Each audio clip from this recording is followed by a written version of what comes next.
மக்கள் அனைவருக்கும் வணக்கம். இந்த வீடியோவில் நான் 2 முக்கியமான விஷயங்களை சொல்ல போகிறேன். அதை கேட்டுட்டு நீங்களே யோசிங்க. வீடியோவை தயவு செஞ்சு முழுசாக பாருங்கள். அரசே சாராயத்தை விற்கிறது. இதெல்லாம் கடுமை கண்டிப்பா அரசு செய்யக்கூடாதுன்னு நான் நினைக்கிறேன். இது அரசே செய்யக்கூடாது, அரசே விற்கக்கூடாது. ஒரு கலெக்டர் படிச்சுட்டு ஒரு கலெக்டர் ஆராய்ச்சி வைக்கக்கூடாது, ஒரு ரெவன்யூ டிபார்ட்மெண்ட் வைக்கக்கூடாது. பூரண மக்களுக்கு நீங்க சொல்லுங்க, அரசு விற்கக்கூடாதுங்கிறது. அரசு விற்கக்கூடாது. இப்போ இந்த வீடியோ பார்த்துருப்பீங்க, எப்படி அரசே மதுபானம் விற்கக்கூடாது, அவ்வளோதான்.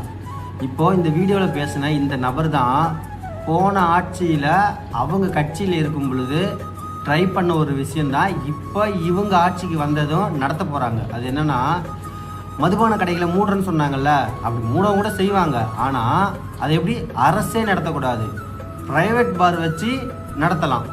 அதுக்கு என்ன காரணம்? மக்களுக்கு நல்லது பண்ணணும் அப்படின்னா அரசு நடத்தக்கூடாது, ப்ரைவேட் பார் வச்சு எங்களை மாதிரி ஆட்கள், எங்கள் கட்சியுடைய ஆட்கள் நடத்தலாம், நாங்கள் மட்டும் சம்பாதிக்கலாம், மற்றபடி மக்கள் நல்லதுக்காக இல்லை. நல்லா புரிஞ்சுக்கோங்க. அடுத்ததை பாருங்க. கமிஷனரை மாத்தாம இங்க நியூட்ரலான ஒரு சட்டம் ஒழுங்கு உருவாக்க முடியாது. கொளத்தூர்ல கரூர் மாதிரி பண்ணணும்னு சொல்லிட்டு திரு கமிஷனர் அருண் முற்பட்டாரு. அதனாலதான் போலீஸ் ஃப்ரீ ஜோன் ஆக்குனாங்க. சென்னையில சிட்டி கமிஷனர் அருண் அவர்களை உடனடியா மாத்த செய்யணும். முடிஞ்சா அவர் வேறு மாநிலத்துக்கு டெப்டேட் பண்ணி எலெக்ஷன் எங்க நடக்குதோ, கேரளாக்கோ இல்ல வேற எங்க மாநிலம் நடக்கோ, முடிஞ்ச அசாம் அமைச்சிருங்க அவரை. இப்போ இந்த வீடியோவையும் பார்த்துருப்பீங்க, எப்படி அருண் அவர்களை சிட்டி கமிஷனராக இருந்தவர். அவர் போன ஆட்சி காலத்தில் டிஎம்கே பீரியடில் சிட்டி கமிஷனராக இருந்தவர், சென்னை சிட்டி கமிஷனர்.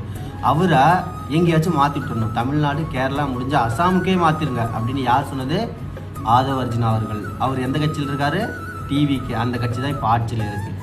அப்படி சொன்ன இவர் யார் அருண் அப்படின்னு சொல்லி கேட்டிங்கன்னா, உச்சநீதிமன்றமே கடுமையான கண்டனம் தெரிவிச்சிருக்கு. உனக்கு யாரெல்லாம் விரோதி அவங்க மேலே எல்லாத்தையும் குண்டார் சட்டம் போட்ட அப்படின்னு சொல்லிட்டு. ஏன்னா இவருக்கும் ஒரு ப்ரைவேட் இண்டஸ்ட்ரிக்கும் ப்ராப்ளம் அப்படிங்கிறதுக்காக அந்த ஆப்போசிட் பார்ட்டி மேலே குண்டார் சட்டத்தை போட்ட நபர் தான் இந்த அருண்.